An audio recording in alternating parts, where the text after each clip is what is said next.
Hi, welcome to the Rain Garden How-To Guide for Homeowners. This is a presentation that we're putting on for Medina County Soil and Water Conservation District. And it's going to go through the process of how to create a rain garden. It's a little long. It's should be maybe about an hour or so, but there will be stopping points where you can take breaks, and also write down questions that you have, and then you can contact us and we'll be happy to help you with any step of the way. So we're going to start off with a little introduction. Um, Here we go. My name is Abby Costello, and I'm the Watershed Education Specialist for Medina County Soil and Water. And I approach all issues, whether educational or technical, from a watershed perspective. So what that means is that I look at everything from a very large picture. Watersheds are areas that all the water drains to the same body of water. So it can be something as big as the Lake Erie watershed, where that includes all the land that goes to Lake Erie, or it can be something as small as like the Champion Creek watershed in Medina, and that's all the land that drains into Champion Creek. So I'm always looking at how things are connected. Um, and, you know, when we start looking at how we can protect land and water, we also kind of like to see what gets people curious, or what got people interested in things like rain gardens or these protections. So it's always good to think about what got you interested. Was it curiosity?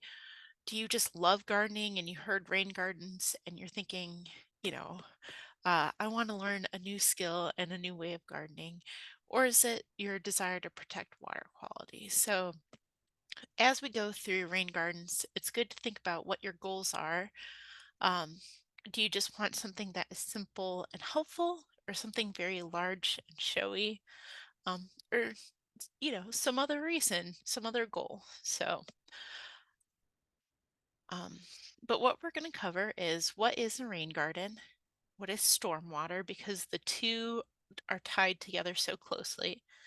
Then after that, we're going to go into the anatomy of the rain garden, how to plan one, what plants you should be looking at, and that's a very wide thing, so this is just going to be a small part.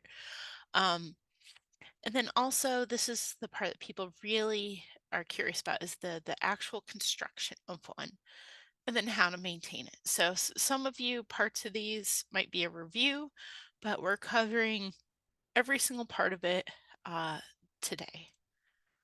So rain gardens, what are they and why do we want them? Um, Say if you have our rain garden manual, this is what you'll find on page 3. It goes into a lot more detail. Um, so what is a rain garden? In this picture, you can see it looks like a flower bed. You usually just see the top part of it here, but it is built in a very specific way to capture stormwater. So all the construction part is kind of hidden under the ground. But that's the part that's really important, because rain gardens can look like a normal garden, but they're built to capture stormwater, filter out pollutants, soak it into the groundwater, and also to drain in a good amount of time. So a lot of times people think areas that hold water are like mosquito breeding grounds, but rain gardens are built to drain the water, to soak it in under 3 days or so. Sometimes it's even quicker than that, but that prevents any kind of mosquito breeding ground. So that's always a good thing for a lot of people. And then the bigger question is, well, what is stormwater? Um, and it really is, oh, we have a problem with our PowerPoint here. Hold on, let me try to go back. There we go. Um, So what is stormwater? It is water that is from rain or snow melt or precipitation. And in Ohio, it's very abundant. And that's when it becomes an issue, is when there's so much water that it can't soak in, that it turns into runoff. So here in this picture, This is page 4 in the manual. You can see that this water that's running off is collecting pollution from the vehicle. It's collecting fertilizers from the plants. It's collecting dog waste or animal waste, and everything runs into the street. So here we get a bigger picture of some of the common pollutants that end up in runoff. And um, this water that doesn't soak in the runoff is what it's called, carries all this into our waterways. So here we see things that we usually see in our storm drains is the trash, yard waste, animal waste, and fertilizer. So in different areas, you can even have livestock waste, or one that people don't usually think about is eroded soil, and that is a type of pollution because that sometimes is what is curing the fertilizer in. But it also, as soil gets in our water at a higher rate than it would naturally, that can smother out habitats. So all of these are pollutants for our streams. And in Medina County, the water that enters into the storm drain with all of these pollutants goes into our waterways unfiltered. So this is why it's a really great idea to try to capture water before it turns into runoff, because our water does not go through any filtration. Anything that's on the ground ends up in our water in Medina County.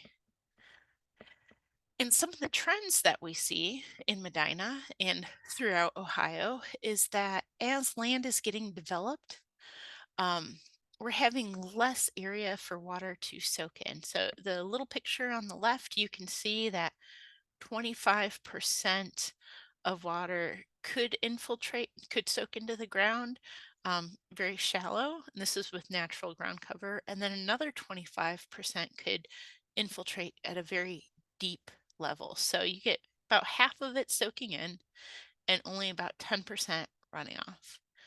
Now, as land gets developed, and this is not yet in parts of Medina, but I mean, maybe in a couple cities you get kind of close to this, but not exactly. It's about 75 to 100% of impervious cover. So, like buildings, parking lots, roads, that's all impervious. The water can't soak in there. What starts to happen is the 50% that could soak in has now switched to 55% running off. So all of a sudden, we're having a lot more water moving across the surface of our land, and that causes a lot more issues.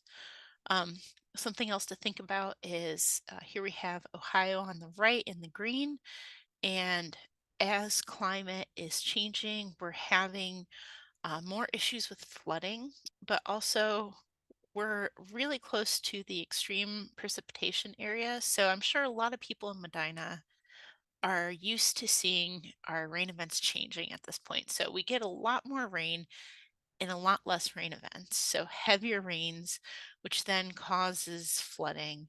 And also, sometimes we get the very edge of some hurricane weather pushing up here. So as land is being developed and as our climate is changing, we're going to be facing more runoff issues, which can lead to larger issues. Here's a picture of Lake Erie in 2013. The green in this picture is the algal bloom that, if you can see right down here around Toledo, that's where people had no drinking water, no access to fresh water, only bottled water, as the algal blooms created toxic levels in their water. So it's really important that we start looking at how to prevent runoff, especially as we're going to be getting heavier rains. So, one thing that is great is rain gardens. So, at the beginning, I asked, what got you interested? Some people really do care about the water aspect um, and protecting our water, and that's why they're interested in rain gardens. Other people are super interested in just the gardening part, but the great thing about rain gardens is they fit into both niches of of interest. So how they help is that they capture a lot of that excess water. They slow it down, which is great because it's taking away that velocity. It's also spreading it out because you're disconnecting it from a downspout, which goes to the storm sewer, and it's soaking it in. So, in three different ways, rain gardens help. They slow down the stormwater, they spread it out, and they soak it in. And whenever we're talking about stormwater, those are the three things that we want to try to do is slow it down, spread it out, and soak it in, because that is creating a more natural way that water would have acted before we put in things like houses and streets. It used to hit trees, that would slow it down. It would hit grass or plants and ground cover, and it would spread out and soak in through all that. So we're trying to create a more natural way of handling water. Okay, and now we get into the anatomy of the rain garden. So this goes into the details of how it functions. So this is also page 6 of the rain garden manual. So all these things go into a little more detail there. Can't cover every detail in the PowerPoint. It would just take way too long. So, extra reading's always fun. At least I think so. So, um, but if you look at the house, you can see number one is the inflow. And this is how water gets from the house to the rain garden. So it can either be over the ground, which here you see to the very left, that is a swale. So it's a depression that is lined with gravel. So you could have it go over ground into your rain garden. Or if you look to the right of the house, you have an underground pipe, and that allows the water to go straight into the rain garden too, but it also allows you to use the top of the land how you want. So if you want to mow or have like a patio, you can still do it with the underground pipe. So that's the first thing is the inflow, the first part of the rain garden. The second part is the basin. So that is the soil area that is level. So the basin is always level. The berm, it's a little hard to see in the picture here, but if you look at the insert, you can see the berm is like a little tiny um, hill that helps keep the water in the level basin. And then you have the fourth part, which is the overflow. Some people call it the outlet, and that is where you send your excess water. So, a rain garden can't handle every rain event. Some are a little too heavy, so the overflow helps you direct the water where you want it to go. And then, of course, inside are native plants because that really helps soak in the water.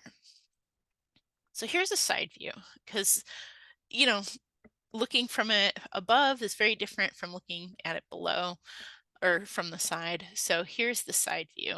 You can see the rounded berm to the right here. That's that little bump. You have the flat level bottom. So we have a level here showing you that this bottom is level. And then you have your designated overflow. So it's a lot like a bathtub. You have a little overflow. So the excess water goes exactly where you want it. So this is page 7 of the rain garden manual, and it goes into, why an overflow is important too. Okay, so now that we've covered the anatomy, it's good to take a second to maybe pause, write down any questions that you have about anatomy. Um, to see, what is still not making sense. So now's a good time to do that. Okay. Alrighty, so we're going to move on to the part about getting started and how to um, avoid obstacles, and that goes into planning your location. So you want to plan a good location that is free of obstacles. And if you have any questions about this step, you can always reach out to our staff at Medina Soil and Water, and we can come out to your property as long as you're within the county and help you look for things that are definite obstacles. Okay. So some of the planning steps are calling the utilities. So that's 811 or OUPS. Um, it's good to go over goals about, what kind of work are you okay doing, what tools you have, and then what your budget is, how you want to spend that. And then, also to read through the book. So that's kind of the planning before you start building, but we're going to go through some of that right now. Okay. So the first thing is finding a location. Here we have a house, and you have all these question marks about where do you want your rain garden. So first thing is get rid of the locations that have obstacles. So here we go. It's usually a very good idea, since you will be digging, to avoid damaging these things. So you don't want to damage your utilities. Don't want to damage tree roots. You can build a rain garden around trees. You just have to be really careful not to um, damage the tree itself. Think about if you're going to be going over or under sidewalks with your water. Don't want to damage your foundation. Definitely don't want to damage your septic. And then you never want to damage a floodplain. So we're going to go into each of those. So calling oops. You want to call oops to find the utility lines, and this is a very necessary step. We are offering a rain garden cost share at the moment, and this is a necessary step to get reimbursed at the end, because we need to make sure that people are not damaging their utilities in the process. We don't want to reimburse them for damaging utilities, or so this is an absolutely necessary step. And even without the cost share, it is the law that before you dig, you're supposed to call. So once you call oops, um, you can start within 48 hours from when they process your locate request.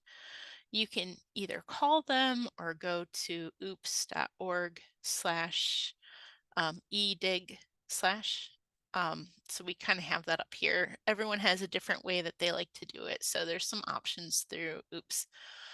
Um, but once they approve you, they will cover any liability for 10 days after the receipt of confirmation. So if you're trying to plan beforehand to see where they are and to avoid that, you can call them.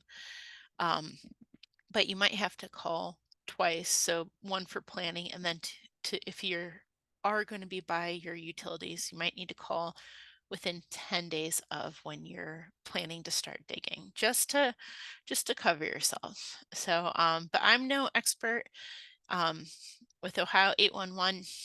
So it's always good to check them out, check out their website, or give them a call. Another obstacle to avoid are tree roots.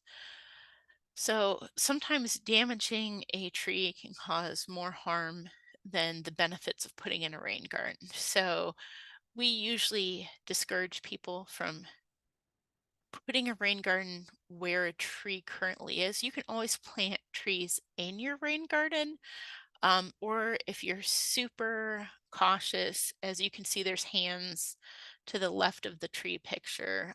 They are being very cautious and hand digging by the roots before they're planting. So that's up to your comfort level.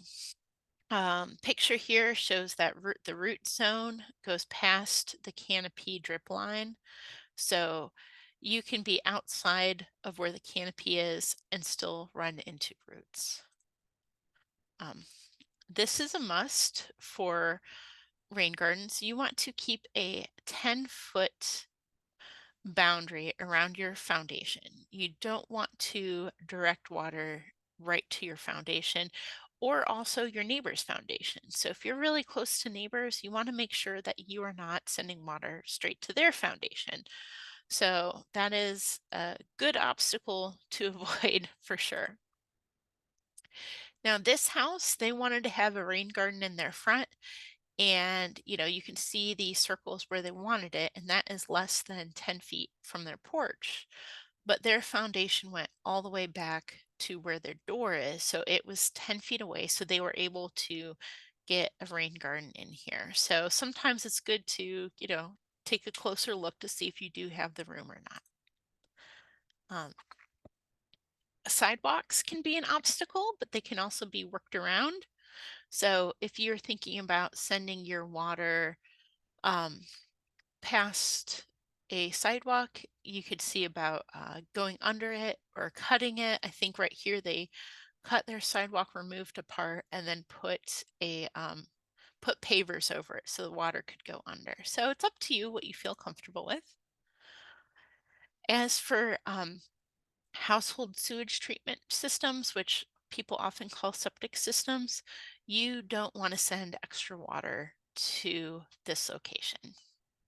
So avoid an area that has a septic tank or the drain field. You don't want to send extra water that way. And then here we go into floodplains. Um, Here you can see that you have the waterway and you have its edges. You have a floodplain right here, and it's got, where the vegetation and land changes. So that is your usual floodplain. Well, sometimes you have a second layer, and that is going to be like for high floods. So I'm not sure anybody who has signed up for our class is going to run into this issue, but it's always good to know that you cannot disturb floodplains unless you go through the Army Corps of Engineers um, and get all the permits you need. So it's just better not to do it in a floodplain. The floodplain is already serving its purpose as a soaking in area. So, okay. Here, if you have questions about obstacles, it's a good time to pause, write down your questions, because you can always contact us and we can help you go through, what possibilities you have. So if you feel like it, go ahead and pause right now. Alrighty, and we're going to move on. Okay, so we've gone through the planning steps of avoiding obstacles, and now we're going to go into finding your location. So, what makes a good location? Um, we often look at where is your water source. So, is this going to be your downspouts sending water to your rain garden? Is this going to be water being sent from a slope in your yard to the rain garden or off of a hard surface? So you always want to try to see, you know, where is your water coming from, because that's going to influence if it's easy or hard to get it to your rain garden. Something else to consider is your light level for your plants. So rain gardens can, or the native plants for rain gardens can thrive in any light conditions, but usually sunny to partially sunny locations give you the greatest plant selection. So if you love gardening and you really want to have as many plants as you can to choose from, then a sunnier location or partially sunny location is going to be a lot easier to work with than a shaded location. Something else to consider is the slope of your yard. So here, um, you can see we have a very sloped area, and somebody has created very shallow tiers that act as little holding areas for water, because remember, the basin has to be level. So, you can do something like this. A slope is always going to make it a little more tricky. So you start to look at how much work do you want to put into. So if you look at page 11 on the rain garden manual, it goes into some of the things with slope. Um, if you have to build a retention wall over 2 feet in height, it's always good to consult a professional, just because you want to make sure that if you're sending water to a retention wall, that it is built correctly. Um, and with slope, then you start to have to figure out, it's going to be, oops, I went ahead. That's all right. It's either going to be more labor or a higher budget. So it's good to think about.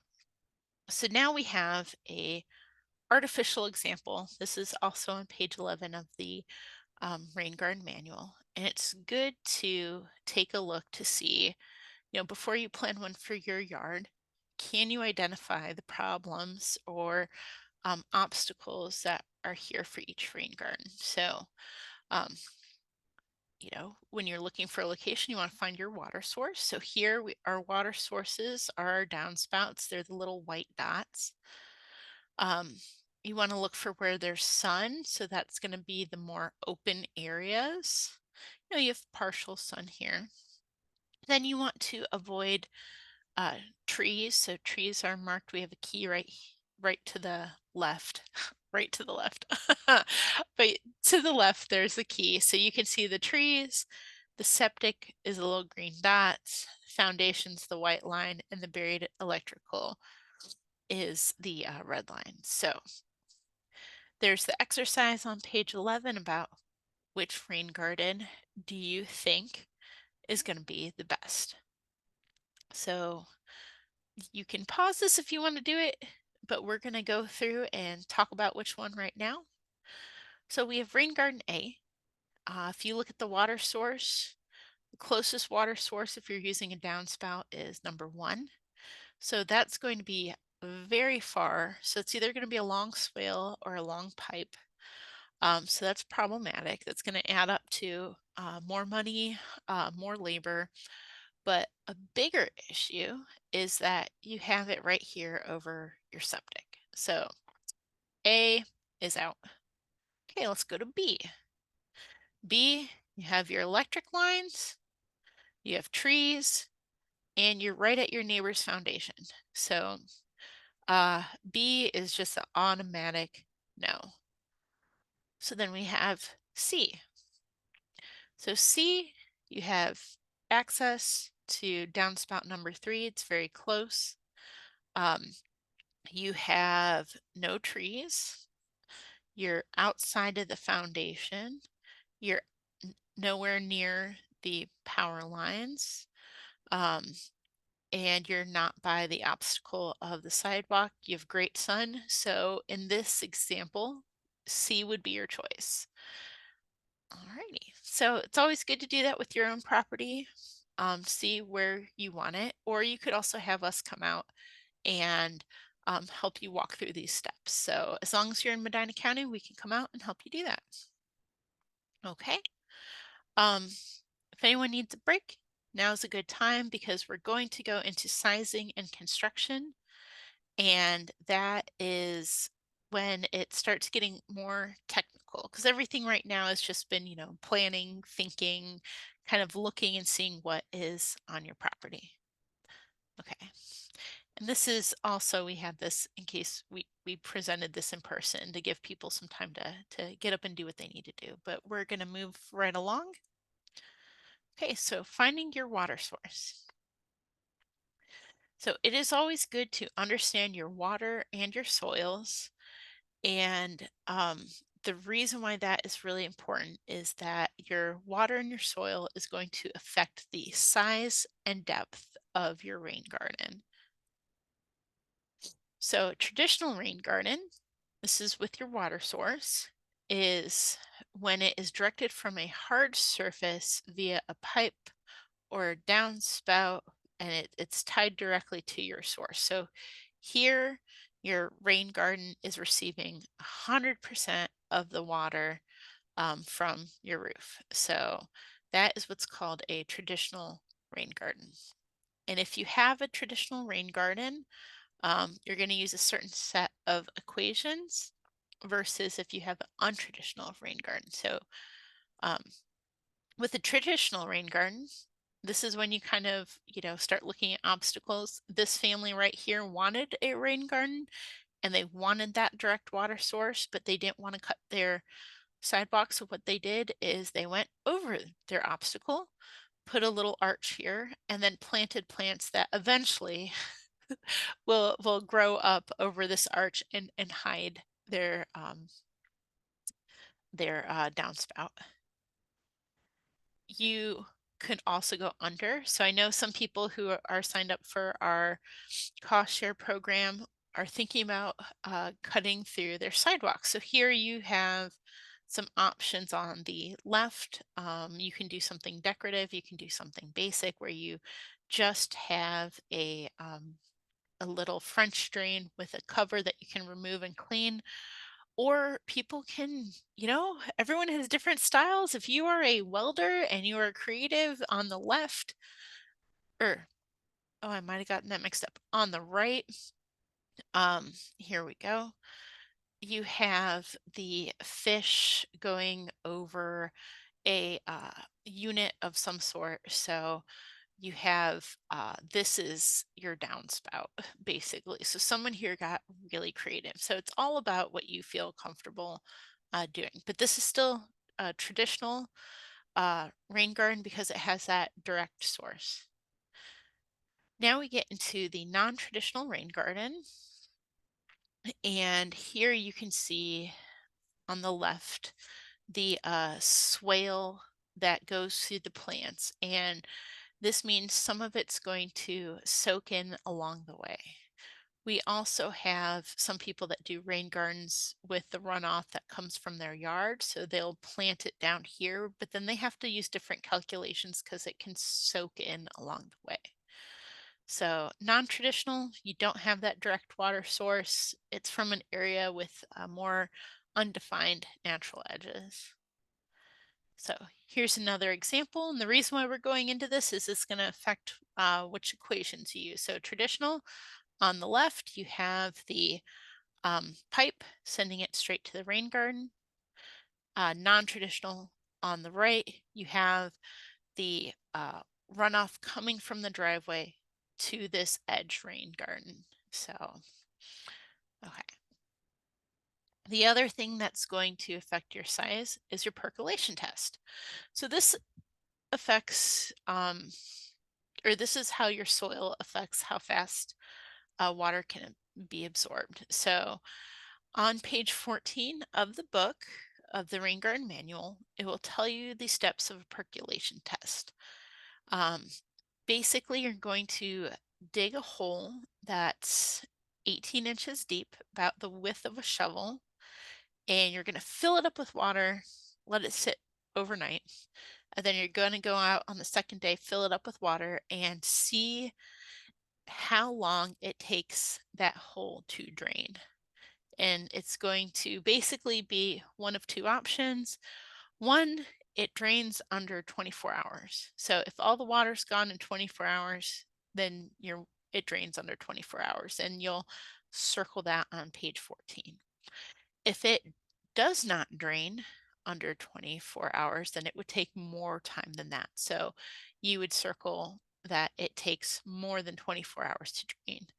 And the reason why you let it soak beforehand is you're testing how fast it drains in saturated conditions. So you want your soil to be saturated and then see how long it takes to drain, because that's going to be your infiltration rates, when the soil's saturated. And that determines how deep your rain garden's going to be. Okay. So now that you found your water source and you did your percolation test, we're going to go into the recommended sizes. So this is for the traditional rain garden. If you have a non-traditional rain garden, in the rain garden manual, I think page 17, it shows you the equation. I know everyone in our class right now is a traditional rain garden, so these are the equations for that. They're very similar. The percentages just change. So the first thing that you do is you find which downspout or downspouts are feeding your rain garden, and you measure the size of the roof that goes to that downspout. So here in this picture, you see that this little white box is the downspout. This is the width of the roof line. This is the length of the roof line. And That is the red part is the only part of the roof that is draining to this downspout. So you now have your width, you have your length, you have your percolation time if it's under 24 hours or over 24 hours. So if, well, we're going to go into that on the next slide. So now you have your dimensions, and here is your rain garden size. So you're going to take your length times your width times your percentage, and that's your rain garden. So that this is on page 16 and 17 of the rain garden manual. So we'll walk you through that in case, a slide or two is not enough. But the reason why there's different percentages based on your percolation test is that a faster draining garden can be smaller because that water is not going to sit as long because the water level goes down very fast. So it can be a smaller rain garden and handle more water. So if it drains fast, it can be 20% of the size. If you have a slower rain garden, that's going to be one where, the percolation test, you fill it up and it doesn't go all the way down. Well, that you need a larger rain garden because you don't want it sitting filled with water. So it's going to have to be it's going to be shallower and it's going to be larger. So um, here you can see you have the percentage and you have your depth. So if it drains under 24 hours, you can do 20% right here, and then your rain garden is going to be 6 inches deep.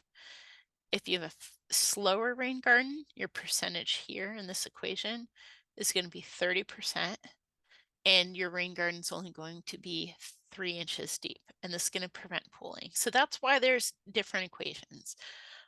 Okay. So that's your recommended size. So that is the size that could handle all of the rain off of your roof. But sometimes that's a larger size than what you can manage. So you want to see how that size compares to a size that you can manage. So th this is not how we recommend building a rain garden, but it's a good example because you can see it's quite a bit smaller. And if you have to go smaller, you can still do a rain garden. It's just good to make sure you have a good outlet or overflow. So here it's a very clear image. That's why we use this picture, even though it's a little bit silly. Um, but this is your outlet. It's pointed so your extra water has a way to go. So this is your inflow. Water comes in here, fills up the rain garden. It's too small to handle all the water, so the water has to go somewhere. So your overflow uh, lets it go where you want it.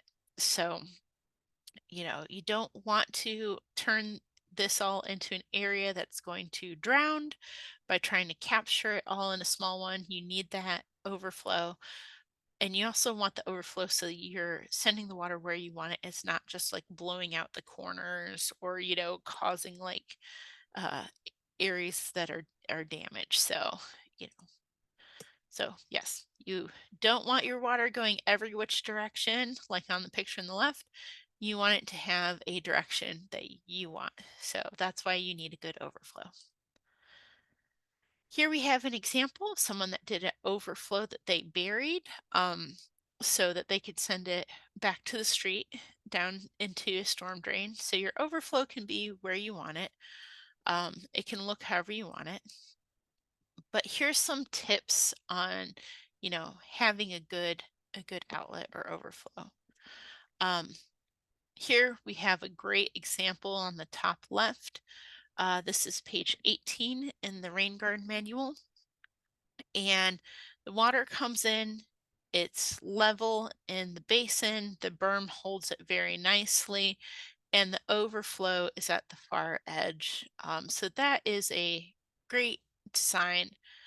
When it starts getting a little iffy, is when the water comes in and the overflow is almost a straight line, right, really close to it. So water is pretty powerful. It could possibly lead to erosion. But that's why it's very important to have a level basin because it should fill all the way up before it goes out of the overflow. Um, if you have a long, skinny, straight rain garden, it's also a little iffy, but if you have some really hardy plants or some gravel down the middle to kind of slow things down, that's also a great way to protect that. So, okay, now you are ready to start planning. Um, Here we have an example plan. This was done by a professional company. Your plan does not have to look like this. It could pretty much be scribbles on graph paper if you want, but everyone has a different level that they're able to put onto paper. So do whatever you're comfortable with. So, and this is page 19 of the Rain Garden Manual. So you're going to use some graph paper to lay out where your house is. You want to keep 10 feet away from your foundation. Figure out your downspout, the direction of your slope. You always want to make sure that you are building your rain garden downhill. It sounds silly to say, but um, it's really important to think about that because water does not move uphill and it doesn't like to. So here they have obstacles marked out. So they have their tree, they have the fence between them and their neighbor, and they have it built not directly on the property line. So they've made their measurements, laid out their rain garden, and show how it's going to get in and where it's going to come out. So that's what your first step of planning on paper is going to look like. There we go. Okay, so if you have questions about size and shape, now is a good time to pause the video and take a second to write them down. If you have a couple different shapes you're thinking of, it's good to jot those down um, and see, if they look like they're going to work for you. So, okay, but we're going to move on. Okay, now we're going on to plants. So things to consider. Um, there's a whole list on page 22 of considerations for plants. But here we just have the kind of the bullet points. It's good to think about, are you going to be in sun or shade? How high you want your plants to be, what time of the year they're blooming. If you choose all of them to bloom in July, then you're going to have a rain garden that only has flowers in July. So it's good to think about, bloom time and spacing things out. Bloom color, some people love a multitude of colors, some people just like one or two. And then something else to think about is how it's going to look off season. So, like here, you have some low on the left, you have some low ground cover. So in the off season, you're still going to have ground cover. On the right, you have a lot of plants that are quite tall.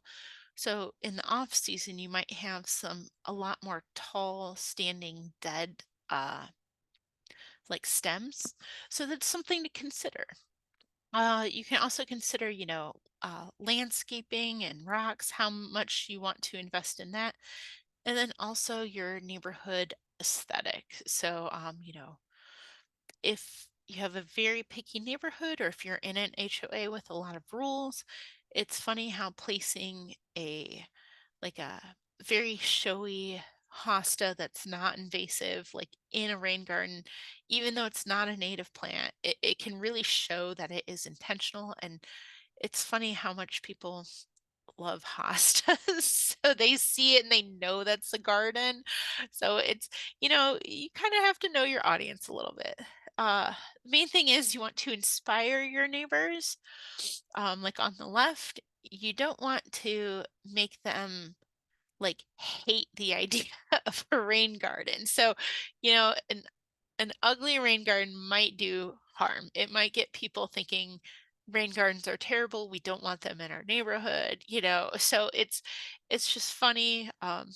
Do what's manageable, and also do what you like, because if you are excited about it, then you're more likely to maintain it in a way that helps it serve its purpose, helps you enjoy it, and helps other people enjoy it. So, and on the left, you can see what I'm talking about with a couple hostas right in front, because then people know that it's not just a, um, as people call it, like a weed garden. So, but yes, so, um, and then here's some information about choosing plants.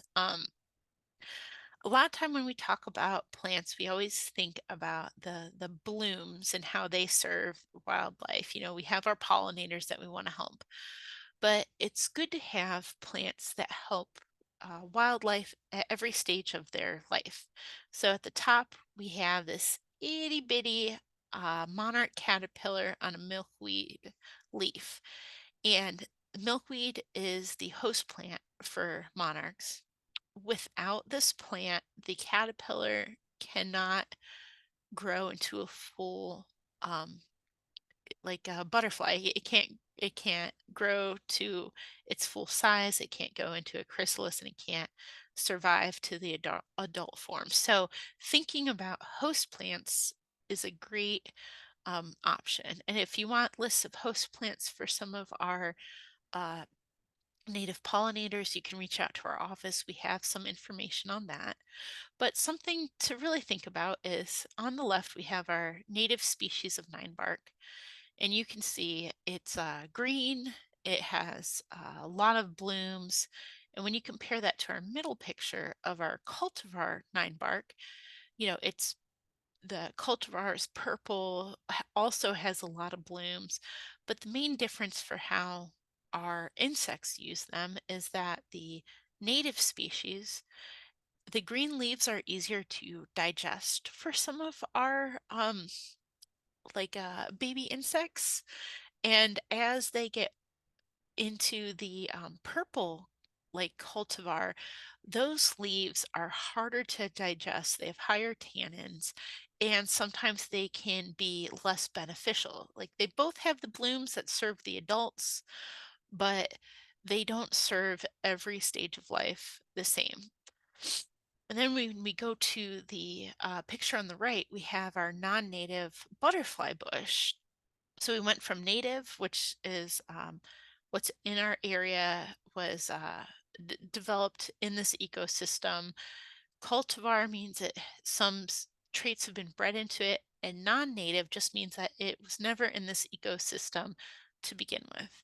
So a lot of people love the butterfly bush, but Ohio's actually evaluating it to see if it's going to be considered an invasive plant. So right now, it is non-native because it didn't come about in this ecosystem naturally, but it's also now posing a threat to our native plants and to our native pollinators. So it's always good to shy away from the non-native plants because years down the road, uh, they can reveal themselves to be problematic. So as much as you love a butterfly bush, there's other options like the nine bark. So, it's good to think about things like that. Here's also another way of thinking about plants. It is the underneath side of plants. So if you look on the, oh, there we go. If you look on the left, you can see our Kentucky bluegrass. Those roots are only as tall as the grass is usually. When you start getting into our native root systems, you can see that, for example, all the way on the right, this short little plant, this is a blazing star. It's a beautiful purple plant. Its roots go 15 feet down, which is incredible. This helps hold our soil together. It helps absorb water so well. This also is great for, in Ohio, we have our dry spells, we have our wet spells. These plants can tap into our lower levels of groundwater and survive the changes in Ohio's weather because this is where they grew up. This is where they learn to survive, and they've made themselves able to survive these changes in weather. So native plants, great to think about. On page 23 of the booklet, we have this example. We also have a recommended plant list, but if you want even more plants, you can always reach out to us and we can do something like this.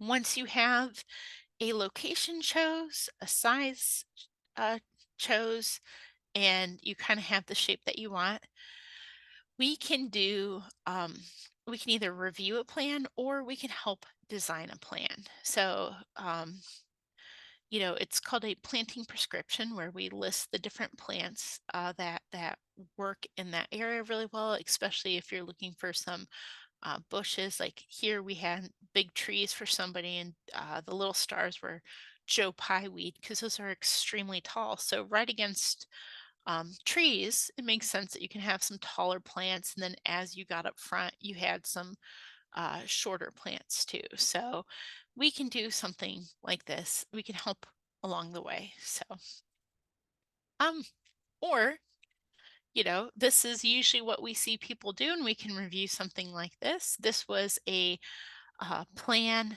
that Helen in the picture she drew.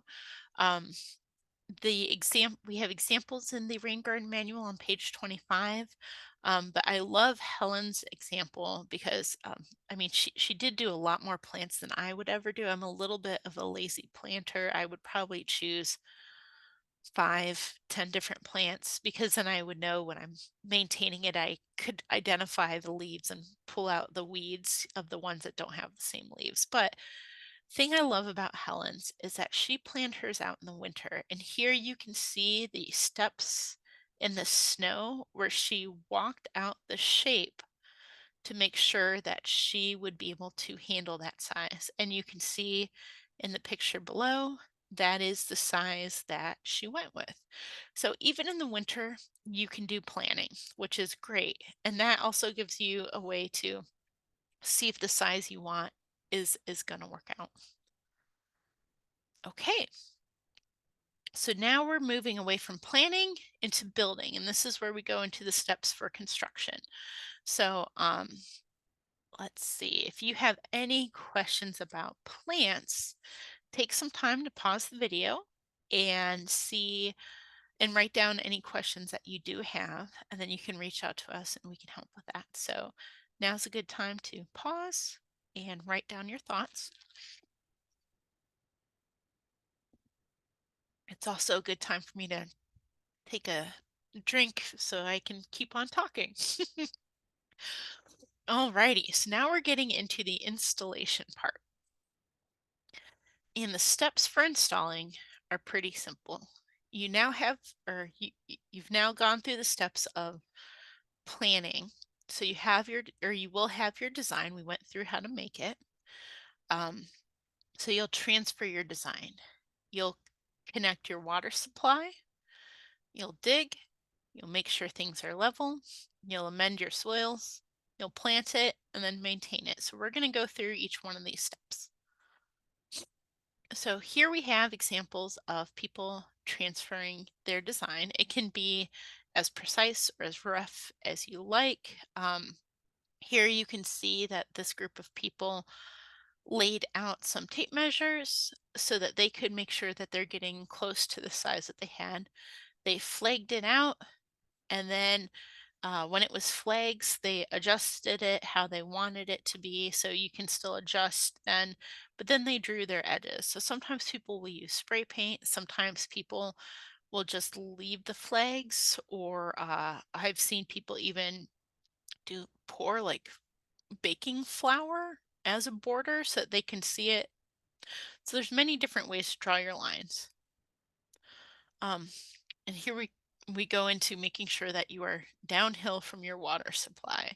So you can either run your water directly over ground, as in the picture in the top left.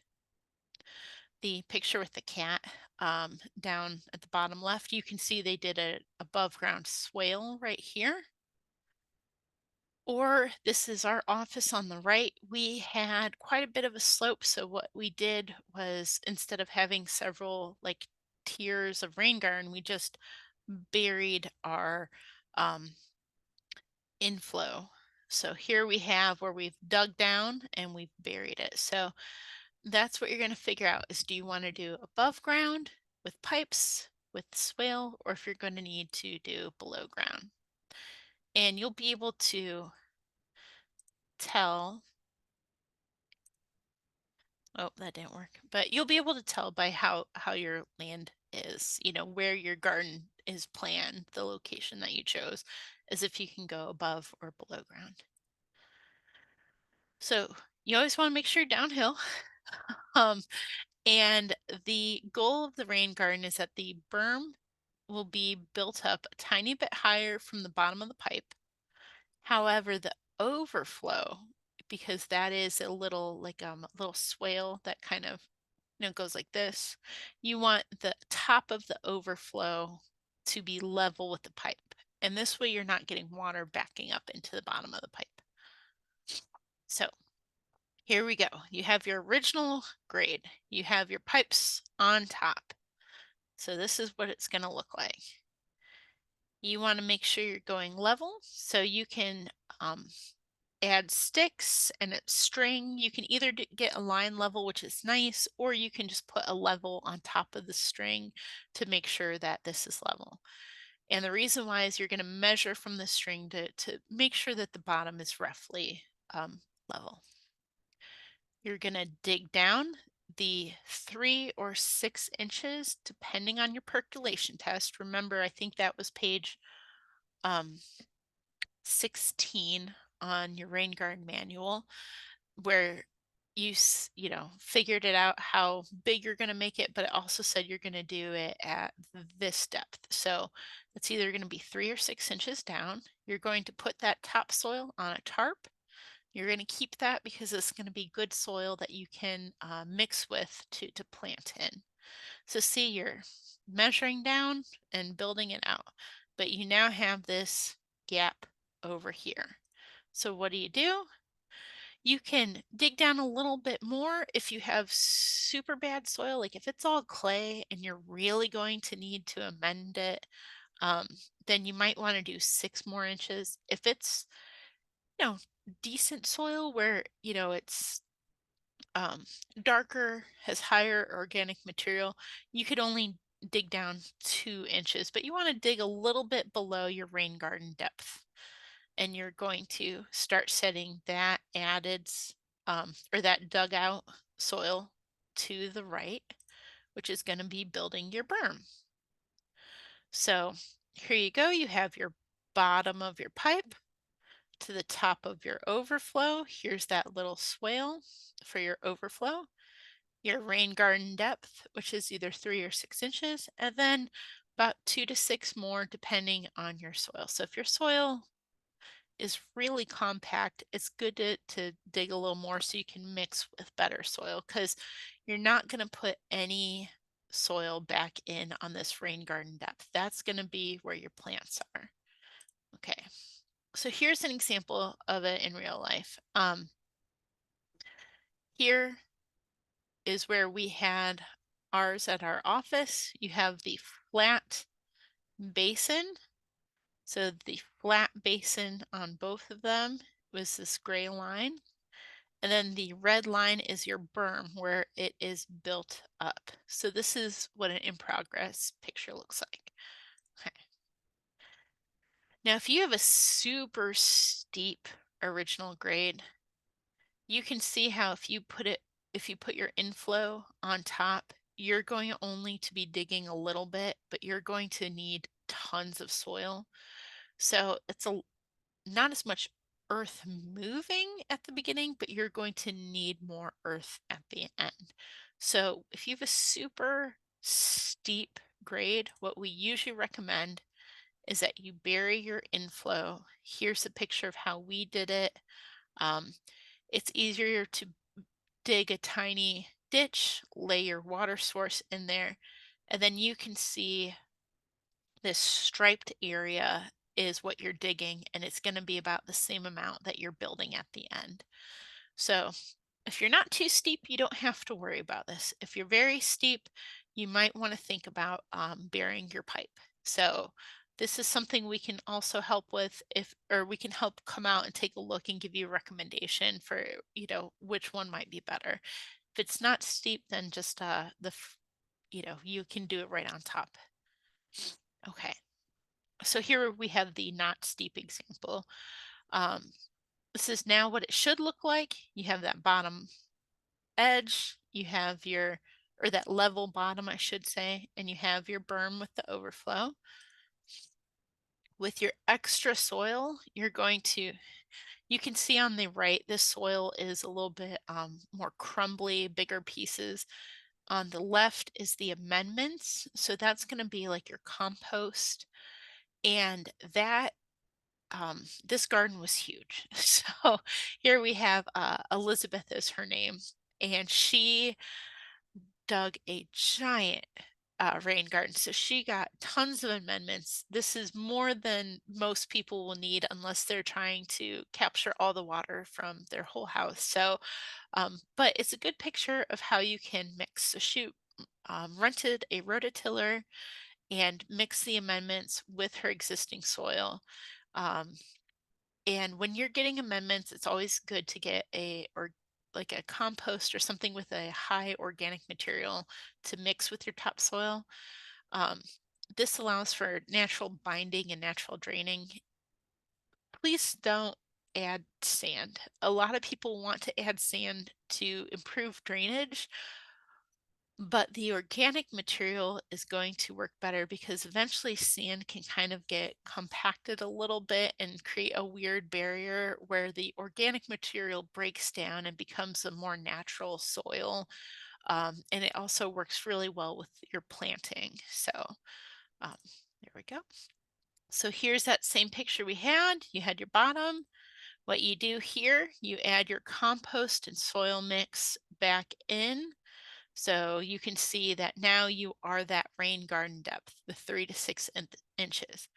However, that is a mixed soil. So what you're going to want to do is lightly compact that soil.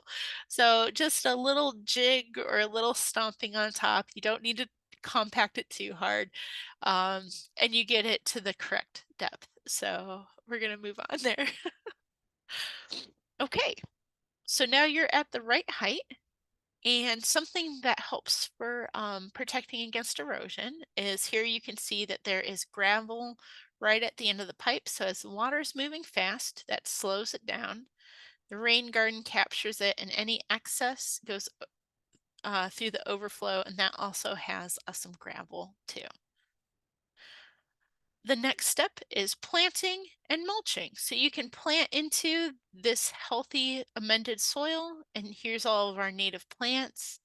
And then you want to mulch around it. So the mulch can be a little bit higher than the level of your rain garden. That's going to be the level's going to be the soil. So mulch can go on top of it. Now this is a side view, so it's a little hard to see, but the overflow is not planted. Um, oh, the overflow is always just going to be open with gravel. Plants can be next to it on either side, but you're going to not plant the overflow. So here you go. You have a finished example. You have your flowers. You have your berm. They did a masonry one. They also, here you can see that the overflow is open. There are plants inside of it, but the overflow is not planted. Okay. So now is a good time to pause the video if you want. Write down any questions you have about construction or any thoughts. You can always reach out to us and we can help you answer these questions. Or if you're in the middle of construction, you can always call us out and we can come take a look at it. Okay. So one other thing, especially if you're in our rain garden cost share, is that we do require a sign for you to get funding at the end of the cost share. So the reason why we have it as required is that this sign helps show intentionality. A lot of times people aren't used to um, gardens that aren't right up against the house or gardens with some different plants in it. So the sign that you will get is on the left, except ours is in blue, but it's that design. And it explains why that garden is there and what purpose that garden is serving. So it is also, a good way to get people interested too.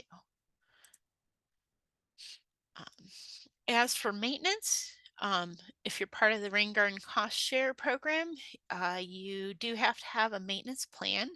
And there's an example of this on page 36 and of the manual.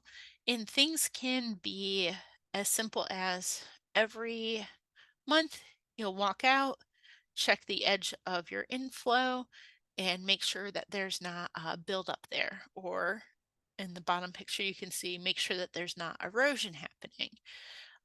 So it could either be cleaning out the pipe, um, adding some soil or gravel into any of those areas, or it can be something like maintaining the edge. So other things to consider is, are you going to leave the stems in the picture here up the top right? You can see that there's these little holes in the stem. And a lot of our native bees will actually use old stems um, as like little nurseries that they will lay their egg in and put some pollen in there, and that'll be where the native like solitary bees can grow up and then come out. So sometimes do you want to leave your stems maybe only 8 to 12 inches high instead of cutting them all the way down to the ground? Or do you want to leave your leaves? Because here we have a lightning bug larva, and they need leaves to grow. So it's things to think about. How do you want your rain garden to work? So it's always good to create a maintenance plan. Okay, so we are getting right towards the end of the class, and the next step after this class is to take your measurements. And that's going to be for your roof, and you're going to do the formula to see how big your garden's going to be. Now right now we're recording this in the winter, and you might not be able to dig a hole for the percolation test, so you can do both measurements and get a range and then see what you're actually comfortable with. So measurements is a good first step, and then other steps is to call oops, make sure that you're not doing all this planning in a location that has your utilities. Um, do your sketches and, you know, kind of rough out your area. Maybe put a couple rocks down, or in this picture, like what Helen did, she walked it out in the snow. See if that's actually the size that you want. And then as you're pulling this together, think about your goals. Do you want it to be simple? Do you want to be large and showy? Do you want plants to be tall or short? So set up your goals, and on a warm day, do your percolation test. Okay. So that is the end of our presentation. Um, Anytime you have questions, you can use our office as a resource. We also do have 2 rain gardens at our office that you can come out and see and do a tour of. Um, our address is 6090 Wedgwood Road in Medina. And since our rain gardens are outside, you can come take a look at them anytime.